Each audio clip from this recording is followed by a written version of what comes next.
কি করতে পারে, ছড়াতে পারে, তার মানে হাঁটা বড় করতে পারে। এই কারণে এই হাড় দুটোই এখন আমরা দেখবো এইখানে।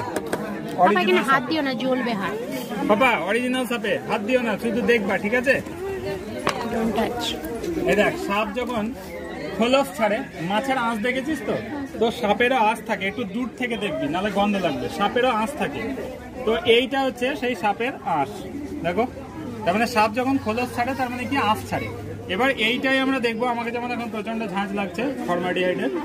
এবার দেখো, এইটা হচ্ছে গাম ক্যাপসুল, অর্থাৎ সাপ যখন কামড়ায় না তখন কি হয়, যে সাপ এই দুটো বীজ দাঁত এই দুটো গুটিয়ে রেখে দিয়েছে, কিন্তু সাপের যখন কামড়াবার দরকার পড়ে গাম ক্যাপসুল থেকে দাঁত দুটো বেরিয়ে আসে। তাহলে গাম ক্যাপসুলে এখন বীজ দাঁত দুটো কিন্তু ঢাকা আছে। দেখো, প্রত্যেকে গাম ক্যাপসুলে বীজ দাঁত এখন দেখতে পাচ্ছ না। এই যে চামড়া দিয়ে কিন্তু ঢাকা আছে বীজ দাঁত দুটো। আমি যেই চামড়াটা গাম ক্যাপসুলটা তুলবো সেই কিন্তু দেখা যাবে।